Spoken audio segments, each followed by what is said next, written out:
Bonjour et bienvenue dans ce nouveau numéro de Tendance de fonds. Aujourd'hui, nous allons parler du fonds Oddo BHF Sustainable Credit Opportunities. Pour ce faire, j'ai le plaisir d'accueillir sur ce plateau Philippe Van Trimpont, spécialiste produits fixed income chez Oddo BHF AM. Bonjour Philippe. Bonjour Sarah. D'abord, pour commencer, Philippe, vous allez peut-être pouvoir nous présenter les grandes lignes de ce fonds flexible dont, pour rappel, la composition est régulièrement modifiée en fonction des opportunités de marché. Alors, c'est un fonds qui a été créé en 2013 et, comme vous le disiez, cette flexibilité nous permet de nous positionner sur l'ensemble des différents segments du monde obligataire, donc de la dette d'État, qui offre aujourd'hui peu de rendement, c'est certain, jusqu'aux obligations d'entreprises spéculatives dites à haut rendement ou encore à yield. Qui sont plus risqués. Qui sont plus risqués, absolument. Alors, en termes géographiques, au moins 70% des entreprises sur lesquelles on investit sont positionnées dans un pays de l'OCDE. Donc, on va avoir des entreprises européennes du type Picard, les surgelés, ou américaines comme Netflix, et même également en fait, des sociétés basées dans les pays en voie de développement, les pays émergents, comme Alibaba par exemple.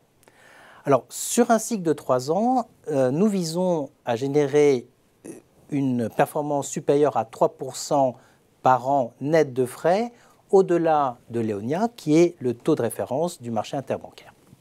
Taux de référence du marché interbancaire, effectivement, l'EONIA. Et justement, Philippe, avant d'en savoir davantage sur la méthode Oddo BHF que vous déployez pour la gestion des risques et la remontée des taux, on va essayer de comprendre l'environnement de marché actuel dans l'univers de l'obligataire. On assiste en effet à une remontée des taux longs après des années de baisse et à une inflation qui est in fine tout sauf transitoire. Tout ceci a évidemment un impact sur les marchés obligataires et donc sur le portefeuille des investisseurs. Alors, d'abord, en réponse à la pandémie, les banques centrales ont injecté des montants considérables de liquidités et leur politique d'achat d'actifs a poussé les obligations des États des pays développés et même d'ailleurs en fait certaines obligations d'entreprises sur des niveaux négatifs.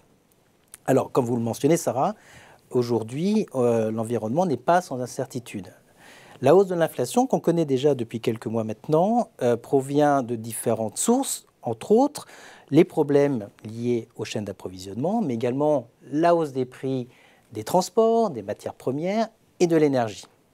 Alors, contrairement au scénario central qui prévalait il y a encore quelques semaines, certains craignent que cette inflation ne soit pas que transitoire.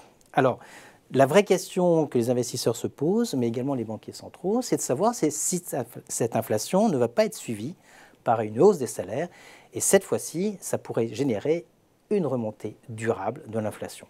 Alors, c'est pour ça que les banques centrales vont réduire leur achat d'actifs et qu'on s'attend à avoir dès l'année prochaine une remontée des taux directeurs aux États-Unis. Alors, c'est vrai que les taux, on le disait tout à l'heure, ont déjà commencé à monter, mais finalement, c'est relativement logique dans le contexte de la reprise économique. De la reprise économique, ça c'est certain. Mais bon, le problème aussi, c'est qu'une remontée des taux, ça génère des performances négatives pour les portefeuilles obligataires. Et c'est ce risque qu'il va falloir qu'on gère. Dans cet environnement, comment peut-on gérer le risque et même le transformer en moteur de performance? En quoi, Philippe, le fait d'investir dans un fonds obligataire flexible peut-il justement être pertinent? Alors, dans le contexte actuel, pour espérer générer une performance positive et supérieure à l'inflation, il faut être pragmatique et suffisamment flexible pour pouvoir justement capturer les opportunités qui sont offertes principalement d'ailleurs par les obligations d'entreprise. Exactement. Alors, Oddo BHF Asset Management est reconnu pour sa gestion obligataire, que ce soit pour les sociétés dites de haute qualité qu'on appelle investment grade et également les sociétés à yield.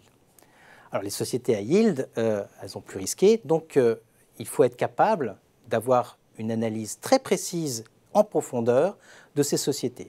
C'est pour ça en fait qu'on s'est donné les moyens d'effectuer ce travail grâce à notre équipe de plus de 20 gérants analystes. Alors, dans la gestion, je dirais au quotidien régulière en fait de ce fonds, comment fait-on? Tous les vendredis, on fait d'abord une analyse de la performance passée et ensuite on essaye d'évaluer les différents facteurs de marché pour ajuster soit la hausse, soit la baisse, le capital, je dirais, adéquat en fonction des différents segments sur lesquels on intervient. Alors, ce qui est vrai, c'est qu'avec, depuis quelques semaines, les incertitudes augmentant, on a pris la décision de réduire un petit peu les risques sur le segment le plus risqué, le high yield. fait, on a pris une partie des profits sur ce segment qui a extrêmement bien performé depuis le début de l'année. En revanche, on reste constructif sur l'économie en particulier, et donc on a une position significative sur les obligations de sociétés de haute qualité. En ce qui concerne la dette d'État, au regard de l'environnement de taux actuel, on se focalise uniquement pour le moment, en tout cas, sur les titres de maturité courte. Et on a préféré finalement augmenter la poche de liquidité pour être prêt à profiter des opportunités lorsque les primes de risque auront augmenté de manière suffisante. Donc toujours être alerte finalement. Quelle est la méthode déployée par ODDO BHF AM pour tenter de se prémunir d'une remontée des taux, Philippe? Alors, plus la durée moyenne d'un portefeuille est élevée, plus l'impact d'une hausse des taux sera important négativement, bien sûr, sur la performance d'un portefeuille obligataire. Alors, comme vous le savez, 2021 a été particulièrement agité avec, dès le premier trimestre, une première vague de remontée des taux. Alors, c'est justement grâce à la flexibilité de notre processus d'investissement qu'on avait, dès le quatrième trimestre de l'année dernière, anticipé, effectivement, et réduit donc la duration moyenne de notre portefeuille. En juin, après la remontée des taux, on a estimé suffisamment attractif le niveau de taux et on s'est repositionné à ce moment-là. On a à nouveau redescendu la duration moyenne du portefeuille à partir de la fin de l'été. Et aujourd'hui, la duration moyenne est environ de 1,5 ans, donc moins de 2 ans seulement. Et donc, on a très peu finalement de risques en cas de remontée des taux. Une maturité donc effectivement relativement courte. On va revenir un instant, Philippe, sur la crise du Covid, si soudaine, intervenue début 2020, et qui a justement plongé les marchés dans l'incertitude. Quel a été le mode opératoire dans ce contexte si particulier, Philippe? Alors, en fait, ce qui s'est passé, c'est qu'en janvier, lorsqu'on a appris ce qui se passait en Chine, on a estimé qu'il était beaucoup plus raisonnable de réduire quasiment à zéro l'exposition qu'on avait sur les pays émergents. En février, lorsque la pandémie a commencé à toucher nos voisins italiens, on a réduit de moitié notre exposition sur le high yield. Ensuite, début mars, on a continué à réduire les risques. Mais lorsque les banques centrales, fin mars, ont annoncé des mesures de soutien des marchés, là, immédiatement, on a réemployé une grande partie des liquidités qu'on avait mis de côté pour profiter des opportunités sur le high yield et sur la dette subordonnée. Et c'est, je pense, grâce à cette flexibilité qu'on a réussi en 2020 à avoir une performance bien au-delà de la performance des objectifs que nous nous étions fixés. Vos sélections reposent sur l'analyse fondamentale et sur les convictions de marché des gérants, vous l'avez dit Philippe, et vous tenez également compte de ces fameux critères ESG, on le rappelle, qui tiennent compte de critères extra-financiers, donc environnementaux, sociaux et relatifs aux questions de gouvernance. Dans quelle mesure l'intégration de critères ESG est-elle de prime abord plus compliqué à mettre en place dans l'univers des fonds obligataires, et en quoi ces critères rendent-ils justement l'approche de votre fonds encore plus pertinente et encore plus performante? Alors déjà, c'est une volonté très claire de ODDO BHF Asset Management d'intégrer l'ESG dans l'ensemble de nos stratégies. Et comme vous le disiez, c'est vrai, il est plus complexe d'intégrer un processus ESG dans un fonds obligataire, et en particulier lorsqu'il y a des obligations du monde high yield.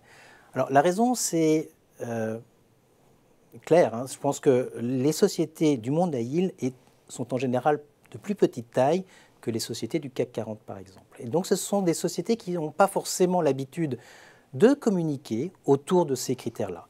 Donc c'est un peu à notre responsabilité d'aller essayer de trouver en fait ces informations. Et justement, finalement, pour trouver ces informations, vous avez une équipe spécialement dédiée à la recherche de ces critères dits extra-financiers, Philippe. Absolument. En fait, ce qu'on a, la conclusion, c'était qu'il fallait que nous créions une équipe dédiée à l'ESG. Elle est composée de 6 personnes.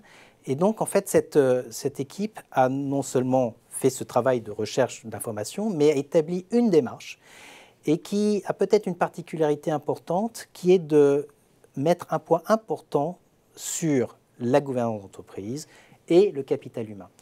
Pourquoi? Parce qu'en fait, on est persuadé qu'une société qui recevrait une mauvaise notation sur l'un de ces 2 critères mettrait à risque la mise en œuvre de sa stratégie, ce qui veut dire mettre à risque sa capacité à générer des dividendes et également à servir sa dette.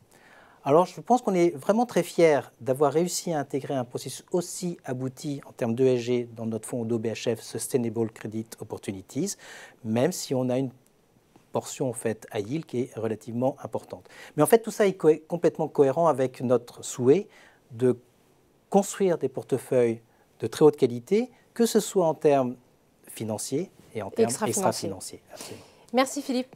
Merci Sarah. Cet épisode de Tendance de fond est maintenant terminé. Je vous dis à très vite pour un nouveau numéro.